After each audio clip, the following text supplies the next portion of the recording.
Au nom du Père, du Fils, Saint-Esprit, un seul Dieu, Amen. Alors aujourd'hui, on va continuer l'épître de Saint Paul aux Éphésiens, dernier chapitre, chapitre 6, du verset 10 au verset 17. 6, du verset 10 à 17. Au reste, fortifiez-vous dans le Seigneur et par sa force toute puissante.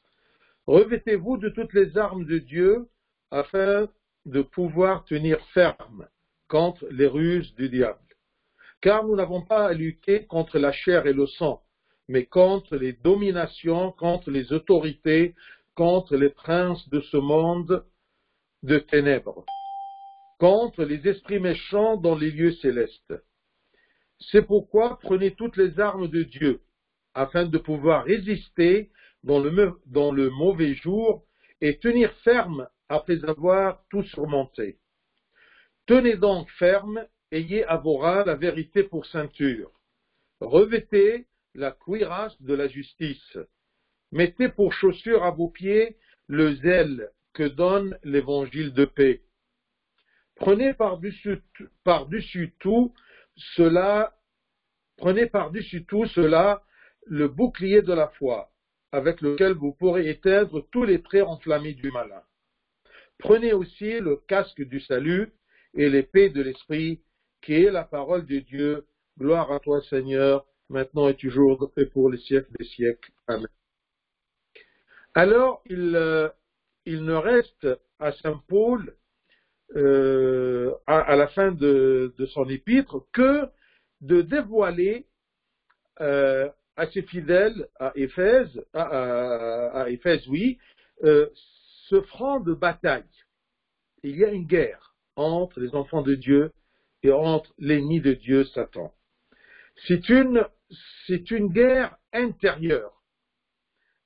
Ce n'est pas une guerre contre des gens, non. C'est une guerre contre un ennemi qu'on ne peut pas le voir, qu'on ne peut pas le toucher. C'est un ennemi qui n'est pas concret, mais c'est un ennemi qui nous combat dans nos pensées, dans nos cœurs, dans nos sentiments, dans notre conscience, dans notre façon de voir les choses.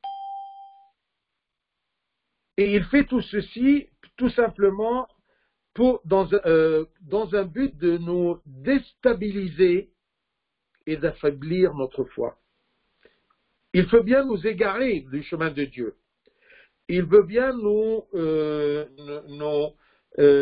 éloigner de Dieu.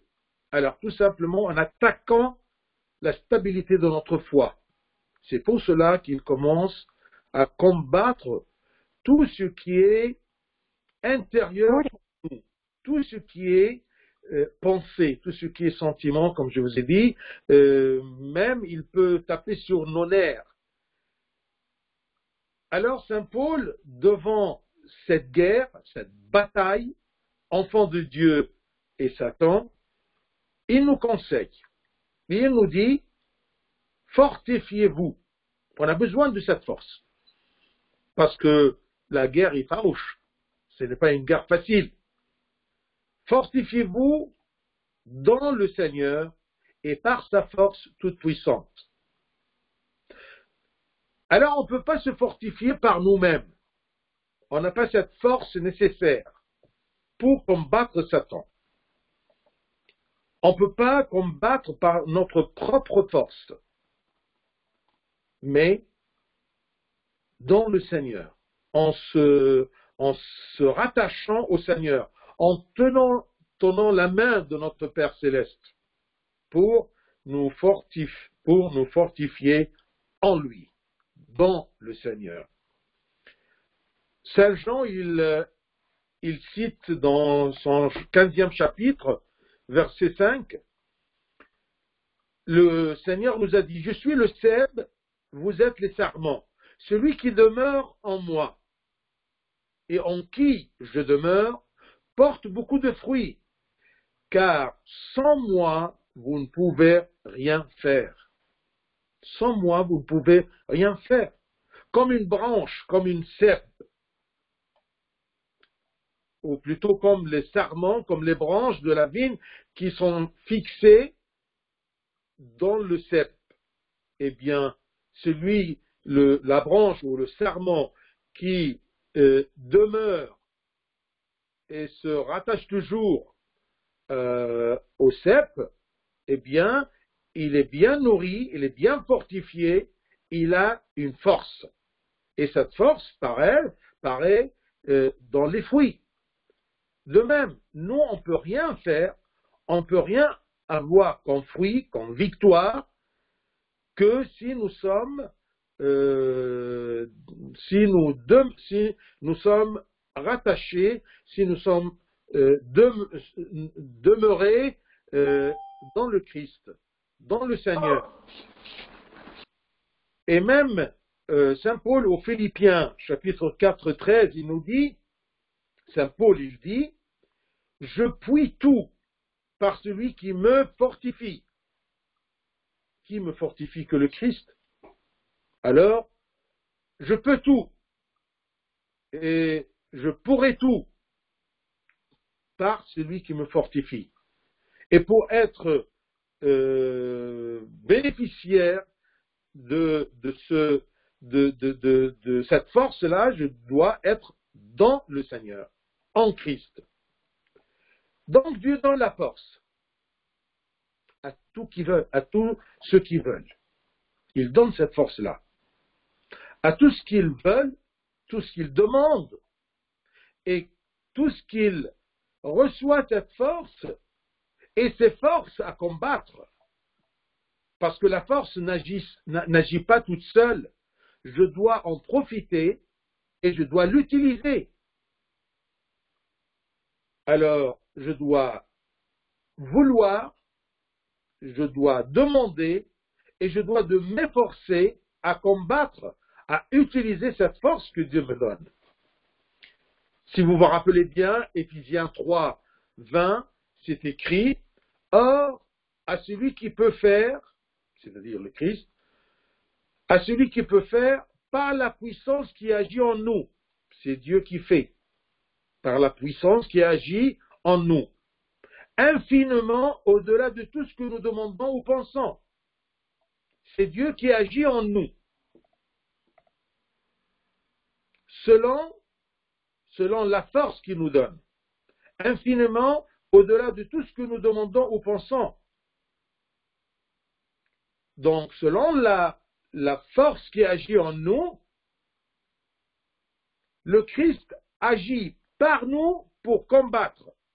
Mais on doit s'efforcer à se rattacher au Christ. C'est ça mon petit rôle. Mais c'est un rôle indispensable. Dieu ne va pas agir tout seul. Il a la puissance, mais il ne peut pas supprimer mon effort et mon rôle dans cette bataille. Parce que si c'est lui qui fait tout, et moi je ne fais rien, comment puis-je être couronné? Comment puis-je être récompensé par cette victoire? Alors c'est lui qui sera récompensé. Et moi, je ne peux pas être couronné ni récompensé par la gloire que Dieu nous a préparée. Nous, les enfants de Dieu, qui s'efforcent à combattre Satan par la force du Christ. Nous avons reçu cette force, nous avons reçu en nous cette force qui est la force de l'Esprit Saint qui agit en nous, par laquelle nous combattons tous les jours. C'est une force qui agit en nous. Et on combat tout simplement afin de garder la stabilité de notre foi, la puissance de notre foi et de persister dans les commandements du Seigneur. Je défends ma foi, je défends mon action selon ou ma vie selon les commandements de Dieu, parce que c'est ça les buts que Satan veut bombarder, ma foi et ma stabilité dans les commandements de Dieu. C'est ça ce que je dois défendre, ma foi et ma vie selon les commandements de Dieu. Et je ne peux pas défendre ceci que si je suis dans le Seigneur. Vous voyez, c'est un cercle. On ne peut pas le rompre. Tout mène à tout. Être en Christ, ça me mène à être renforcé. Ça me mène à combattre. Et plus je combats, plus je défends ma foi. Plus je défends ma vie vertueuse. Eh bien, c'est ça qui me fortifie. L'Esprit Saint est en nous depuis notre baptême, depuis notre onction par le Saint-Crème, depuis le soufflement de l'Esprit, quand le prêtre souffle en me disant « Au nom de la Trinité Sainte, reçois l'Esprit Saint » et il souffle dans la bouche du baptisé. Mais puisqu'on a reçu cette force-là dès le baptême, mais maintenant, il nous faut vivifier, rendre plus vif l'Esprit qui est en nous. Comment on va la vivifier? Eh bien, par la prière. Ça, ce n'est pas Dieu qui va prier à ma place. Non, c'est par ma prière. Par la dévotion, la ferveur pour la religion et ses pratiques. Par les œuvres de charité, ce n'est pas Dieu qui va œuvrer à ma place, non. C'est moi qui dois, avec cette force de l'Esprit Saint, je dois agir en charité. Je vivifie l'Esprit en moi par les louanges, par le fait que nous veillons dans la prière et dans la parole de Dieu, d'être toujours prêts. Nous devons combattre et demander et implorer le Seigneur pour qu'il nous donne cette force de combattre. Nous devons combattre et demander pour profiter de cette force spirituelle que Dieu nous a donné l'honneur de l'avoir en nous. Il nous présente, il nous offre une force. Pourquoi ne pas en profiter? C'est une force offerte pour nous, en Christ, par l'Esprit Saint. J'ai bien souligné cette phrase qui explique le rôle de chacun, le rôle de Dieu et le rôle de l'homme. Eh bien, Dieu offre une force interne en Christ, si je suis en Christ, par l'Esprit Saint, en Christ, par l'Esprit Saint. Et c'est offerte. Pour l'avoir, je ne le mérite pas, mais en le recevant, je commence à me mettre sur les rails de la mérite, voilà, du mérite, si j'ose dire. Parce qu'il y a un rôle de l'homme dans ce combat pour arriver à cette victoire. Donc la force de Dieu, dans laquelle on se fortifie, c'est une force offerte pour nous, c'est une grâce, mais elle est offerte pour nous en Christ par l'Esprit Saint. Pour persister en Christ, parce que c'est ça le but, de persister en Christ, de garder ma foi et de suivre toujours le Christ, de porter la croix et le suivre. Alors, pour persister en Christ, il y a deux genres de combats spirituels, deux genres de combats qui sont demandés.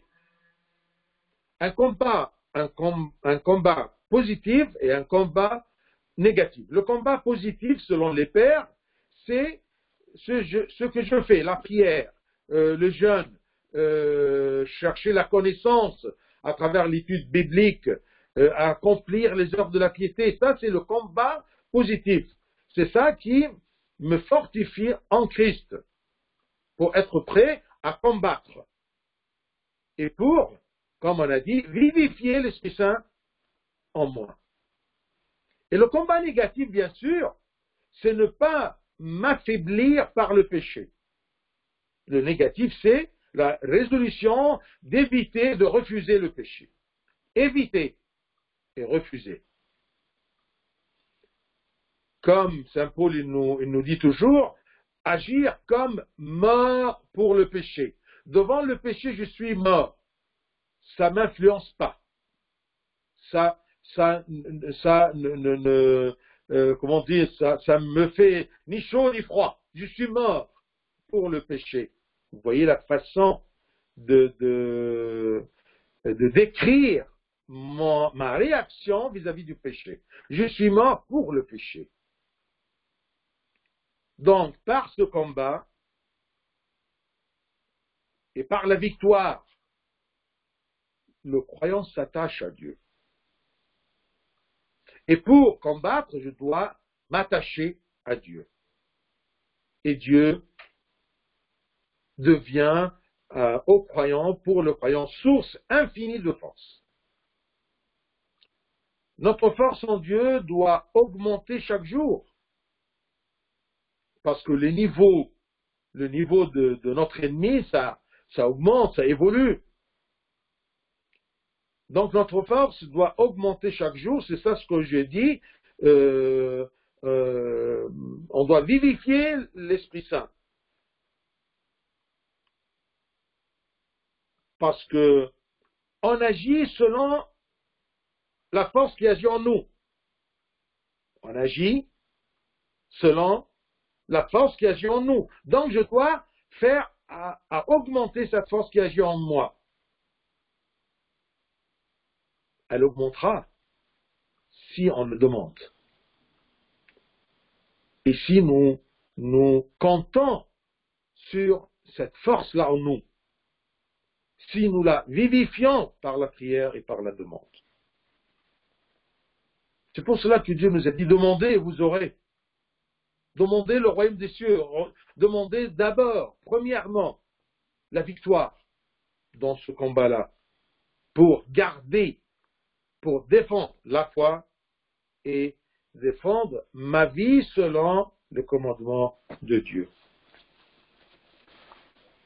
De l'autre côté, si nous ne nous fortifions pas, nos ennemis nous attaqueront facilement.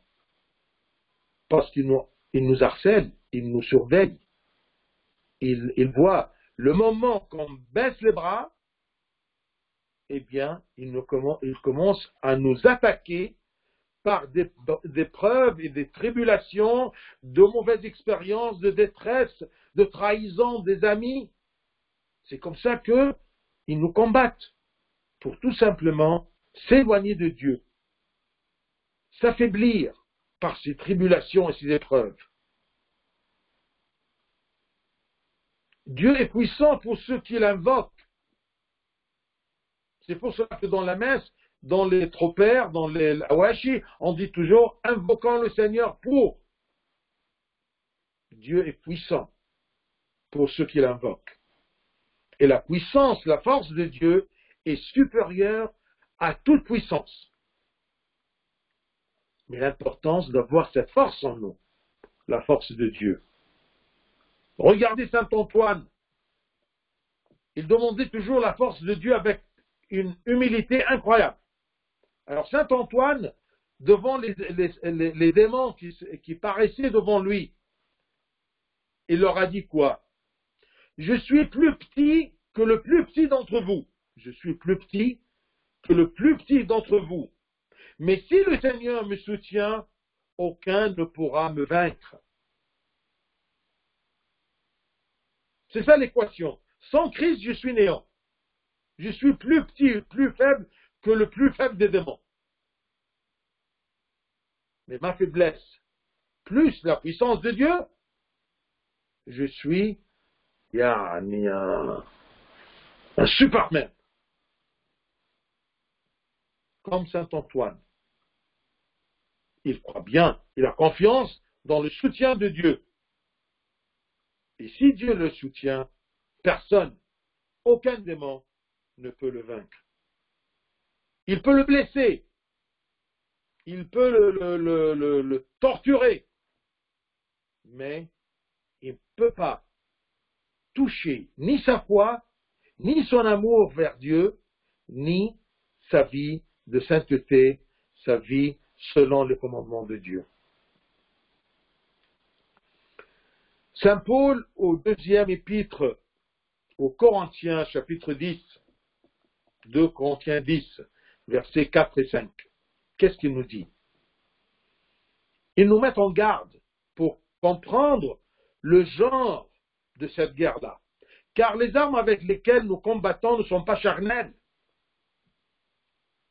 Ce ne sont pas des choses, des armes, une épée, vraiment une épée, une lance, une cuirasse, ah non. Mais elles sont puissantes. Et elles ne sont pas charnelles. On a compris, bien sûr. Puisqu'elles ne sont pas charnelles, elles sont spirituelles, elles sont intérieures. Mais ces armes-là, avec lesquelles nous combattons, mais elles sont puissantes par la vertu de Dieu pour renverser des forteresses. Renverser des forteresses, ce n'est pas facile. Quelles sont ces forteresses-là où se protège Satan, mon ennemi? Verset 5. Nous renversons les raisonnements, les faux raisonnements que Satan me jette dans la raison, dans ma pensée.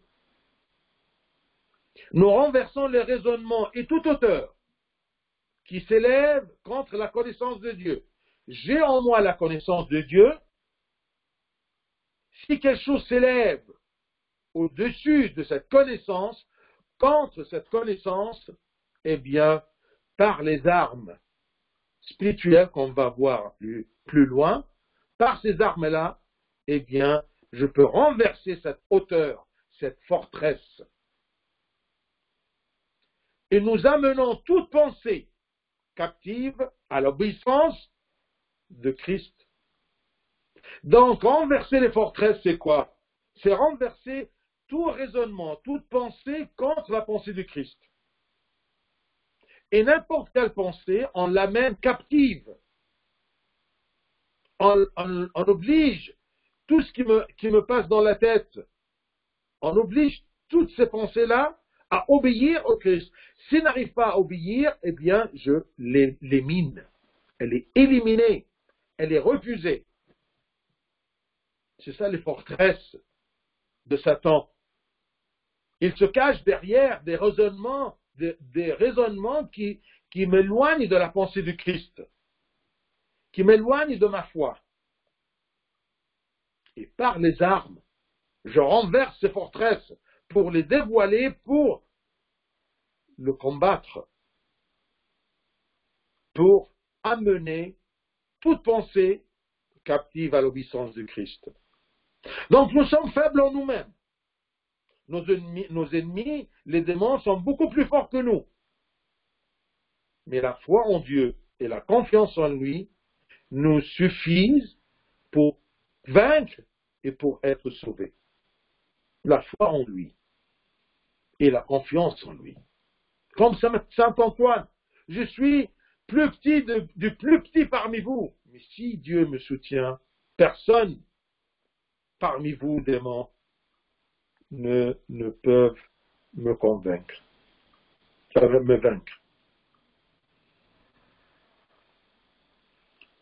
Notre ennemi Satan nous fait la guerre ouvertement et aussi il nous tend des pièges.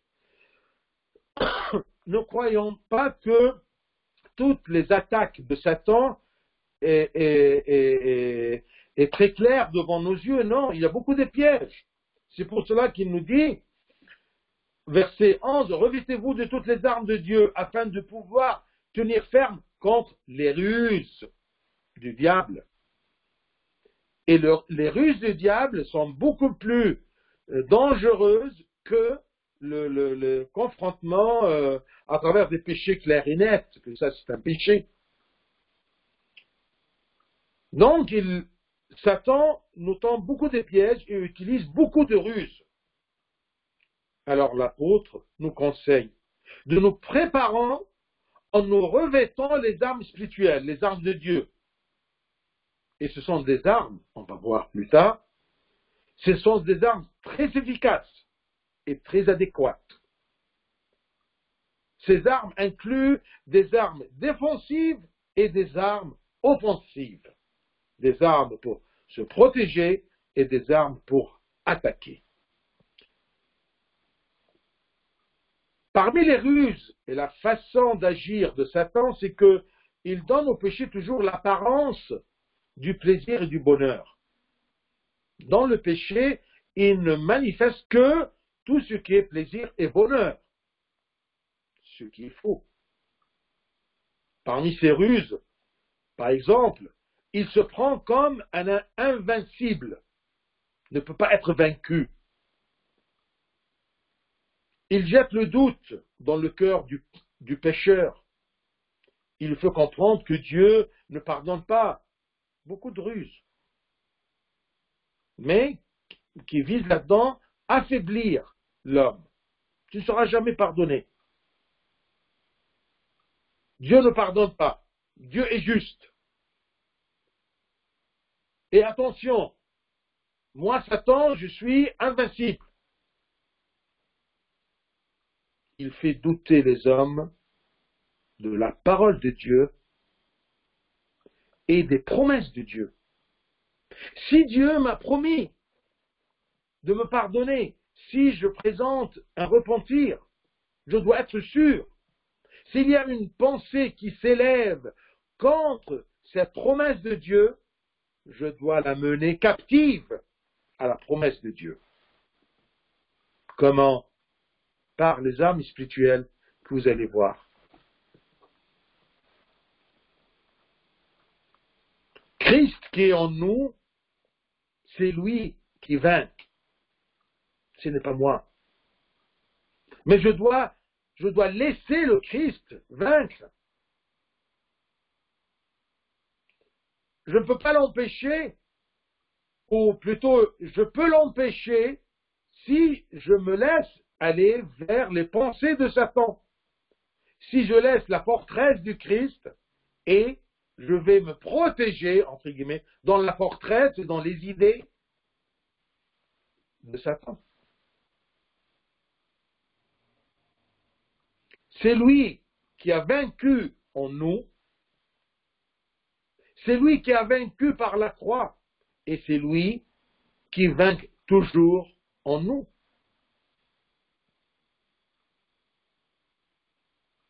Dans l'Apocalypse, il y a un verset, Apocalypse 6, 2, dans cette vision de Saint Jean. Qu'est-ce qu'il a regardé? Il a dit, je regardais et voici, parut un cheval blanc. Celui qui le montait avait un arc. Une couronne lui fut donnée. Et il est parti en vainqueur et pour vaincre. Il est vainqueur. Et il vainc toujours. Il ne peut pas être vaincu. Et la vision montre le Christ comme un triomphant. Il a un arc, il est sur un cheval blanc, il est couronné. Signe de victoire continuelle, persistante. Je suis sûr que dans le Seigneur, en Christ, par l'Esprit Saint, je suis vainqueur. Nous n'avons que nous nous humilions devant cette force de Dieu. Nous rendons la puissance à Dieu et non à notre personne. Je vins par la force de Dieu. Je vins en Christ, en gardant l'Esprit Saint vivifiant en moi, par ma pratique, par ma prière, par mes louanges, par mon repentir. Un des pères, il a dit, Celui qui persévère dans la prière, Satan ne se rapproche jamais de lui. C'est un saint qui a senti la force de la prière. Par la prière, je vivifie l'Esprit Saint en moi. La prière, c'est une colle très résistante qui me fait demeurer dans le cep, dans la vigne, qui me fait attacher durement en Christ, dans le Seigneur. Celui qui persévère dans la prière, Satan ne se rapprochera jamais de lui. Fortifiez-vous dans le Seigneur et par sa force toute puissante. Revêtez-vous de toutes les armes de Dieu, afin de pouvoir tenir ferme contre les ruses du diable. Verset 12. Car nous n'avons pas à lutter contre la chair et le sang. Je ne lutte pas contre quelqu'un que je vois. Ce n'est pas des hommes contre lesquels je me combats, non. Mais contre les dominations, contre les autorités, contre les princes de ce monde de ténèbres, contre les esprits méchants dans les lieux célestes. Notre lutte est une lutte rationnelle. C'est comme des pères qui ont dit que Satan, c'est une force intellectuelle. Il te combat à travers les pensées, comme on l'a dit au commencement. Concernant les idées que nous donne, je vous donne des exemples. Ces idées, comme on l'a dit, ce sont toujours des doutes en Dieu et en tout, toute vérité.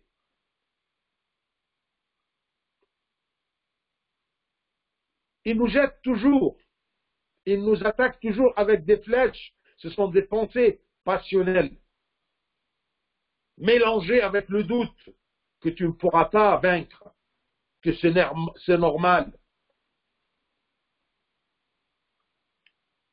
Il nous donne des pensées d'envie, de jalousie, de haine, d'orgueil. Une fois qu'il me donne cette pensée, je la prends et je commence à la vivifier. Mais si dès le commencement je refuse n'importe quelle idée qui vient s'élever contre ma connaissance en Dieu, eh bien, ça c'est la victoire. Ne faisons pas comme Ève, elle a commencé à discuter avec lui. Il lui a jeté le doute avec une ruse. Est-ce vrai que Dieu vous a dit? Non, ce n'est pas vrai. Doute. Et il est menteur.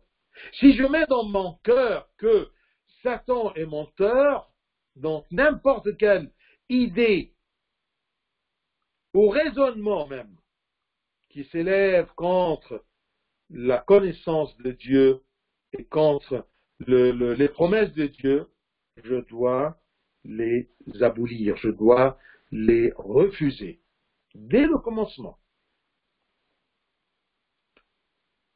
C'est une lutte contre un ennemi farouche. Il choisit le moyen adéquat à chacun pour le faire chuter.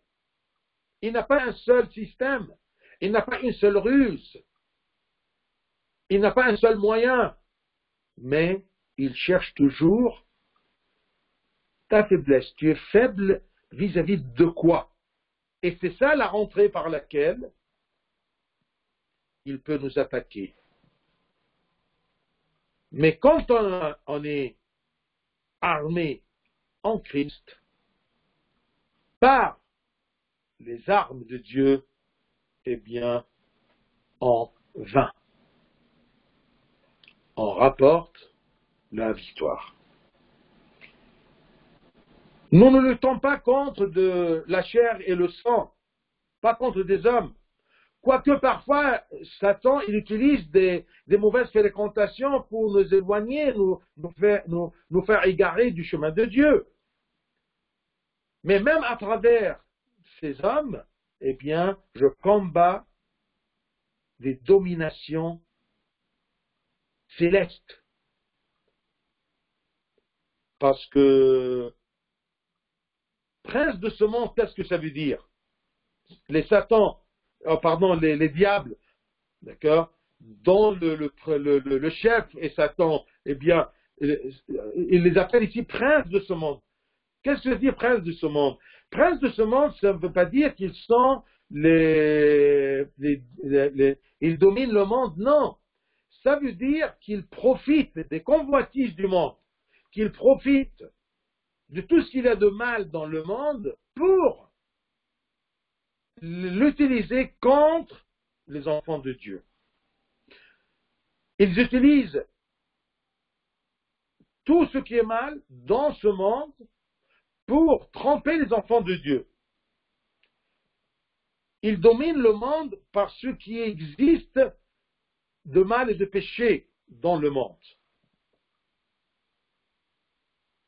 Dans le monde, il y a beaucoup de mal. Eh bien, ils dominent ce mal-là. Ils l'utilisent contre nous, enfants de Dieu. Ils dominent le monde, ils dominent le mal du monde, ils utilisent le mal du monde et en profitent de tout ce qui est péché et tout ce qui est contre Dieu. Il y en a beaucoup dans le monde. Les diables sont des mauvaises créatures célestes, parce qu'ils étaient des anges et des archanges déchus. Donc ce sont des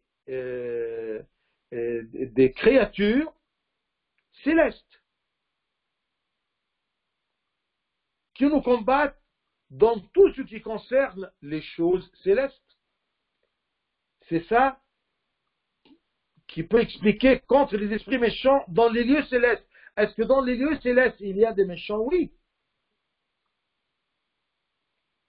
Parce que Saint Paul même, il nous a dit qu'il y a 3 cieux. Ces méchants-là se trouvent dans un niveau des cieux. Dans le monde ou dans l'univers céleste. Parce qu'ils sont des créatures célestes, mais déchues, mauvaises. Un père nous a dit un jour, quand nous étions petits, des enfants, il nous a dit, c'est comme une lampe allumée et une lampe éteinte. Un ange, il est illuminé, il est lumière, et un démon, c'est quelque chose de ténèbres. Mais les deux, ce sont des lampes. Une glorieuse, une déchue. Comme les anges sont autour de nous, on ne les voit pas, les diables sont autour de nous, on ne les voit pas. Ce sont des créatures, non pas de chair et de sang, mais on dit des créatures spirituelles, c'est-à-dire des créatures célestes. On peut les appeler comme ça, mais des mauvaises. Et c'est ça la dangerosité de ce combat. Que je combats dans ce qui est céleste, ce qui est spirituel, ce qui est virtuel. C'est pourquoi, puisqu'on ne combat pas, on ne lutte pas contre la chair et le sang, mais contre des dominations dans les lieux célestes, eh bien, c'est pourquoi prenez toutes les armes de Dieu, afin de pouvoir résister dans le mauvais jour et tenir ferme après avoir tout surmonté. Je vais disjecter ce verset. C'est pourquoi prenez une ou 2 armes, non, toutes les armes de Dieu. Dans le temps, le soldat romain, son corps était protégé par plusieurs parties.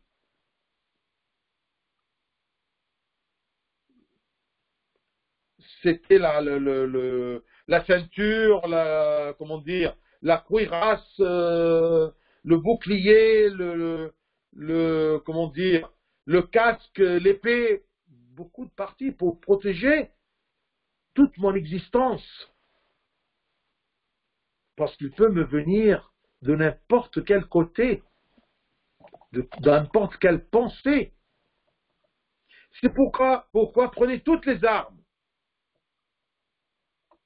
afin de pouvoir résister, surmonter, tenir ferme. C'est ça les 3 points importants. Je prends toutes les armes pour me bien protéger, afin de pouvoir résister. D'abord, parce que ça commence par la résistance. Et une fois que je résiste, et j'ai toutes les armes de Dieu, je peux surmonter. Et une fois surmonté, je vais baisser les bras, je veux m'applaudir. Ah non, je dois tenir ferme. Être toujours prêt. Être toujours fort, avec ma cuirasse, avec ma ceinture, avec mon bouclier, avec mon casque. Notre nature est fragile et faible. Et la puissance de l'ennemi est énorme.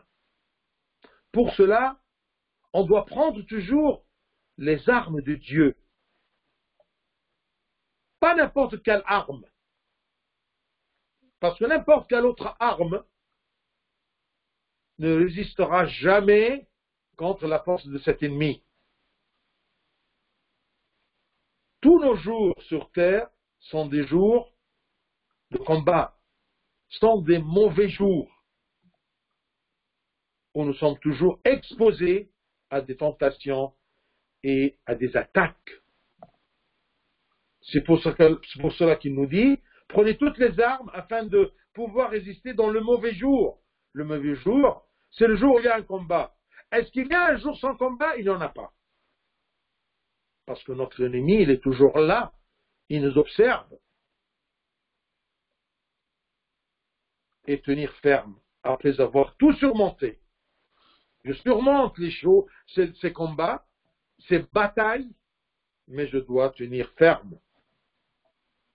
Après que je commence par la résistance.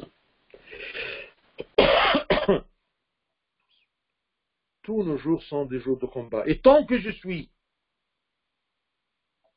dans la chair, je suis sur le front du combat. Je ne me repose pas de ce combat que le jour de mon départ.